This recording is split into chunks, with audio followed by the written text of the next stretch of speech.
ऐसे में जब आंखें काम ना कर रही हों तो सब कुछ किस पर निर्भर करता है? कानों पर।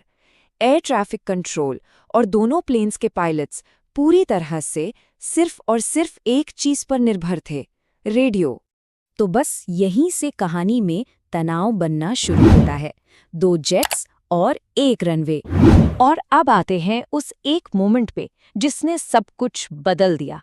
एक गलत मैसेज।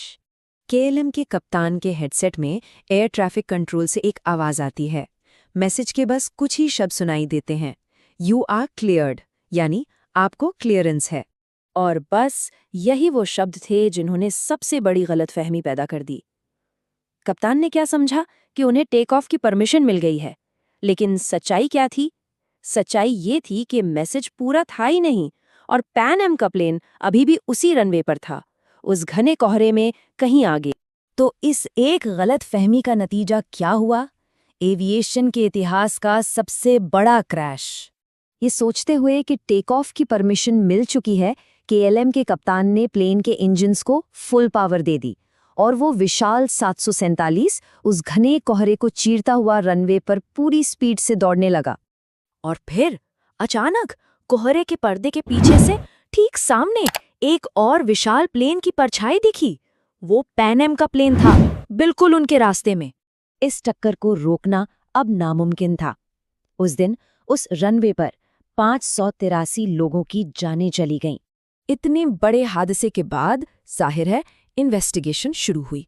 तो चलिए देखते हैं कि इस जांच का सच क्या था। तो सबसे बड़ा सवाल यही था, आखिर गलती हुई कहाँ? क्या ये पायलट की गलती थी, या एयर ट्रैफिक कंट्रोल की, या फिर टेक्नोलॉजी ने धोखा दे दिया? इन्वेस्टिगेशन में जो बात सामने आई वो ये थी कि ये किसी एक गलती का नतीजा नहीं था, बल्कि कई चीजें एक साथ गलत हुईं जिससे ये तबाही हुई। जैसे कि कम्युनिकेशन साफ नहीं था, स्टैंडर्ड फ्रेजेस का इस्तेमाल नहीं हो रहा था, कप्तान का कॉन्फिडेंस शायद थोड़ा ओवर कॉन्फिडेंस बन गया था, और इन सब के ऊपर उस एक्सट्रीम प्रेशर और घने कोहरे को तो भूल ही नहीं सकते। और सबसे ज़रूरी बात जो निकल कर आई वो ये थी, इसमें मशीन की कोई गलती नहीं थी, ये कोई टेक्निकल फेलियर नहीं था, ये एक ह्यूमन एरर था। मतलब इंसानी गलती का एक बहुत ही भयानक उदाहरण। हर इतनी बड़ी ट्रेजेडी हमेशा कुछ ना कुछ सिखा कर जाती है। तो सवाल यह है कि इस हादसे के बाद आखिर बदला क्या? इस एक हादसे ने सच पूछिए तो एविएशन सेफ्टी के रूल्स को हमेशा के लिए बदल दिया। 3 बड़े बदलाव आए। नंबर 1, पूरी दुनिया में पायलट्स और कंट्रोल टावर्स के बीच कम्युनिकेशन के लिए एक स्टैंडर्ड भाषा बनाई गई ताकि कोई कंफ्यूजन की गुंजाइश ही ना बचे। Number 2, cleared for take off जैसा फ्रेज, इसका इस्तेमाल सिर्फ और सिर्फ तभी होगा जब रनवे बिल्कुल साफ हो, कोई दूसरा मतलब नहीं।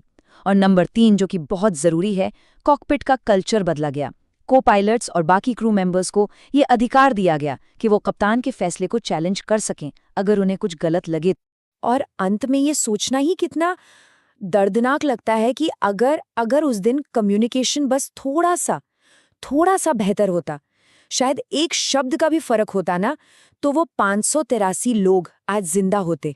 इस पूरी कहानी के बाद एक सवाल जरूर उठता है, इस हादसे की सबसे बड़ी अकेली वजह क्या थी?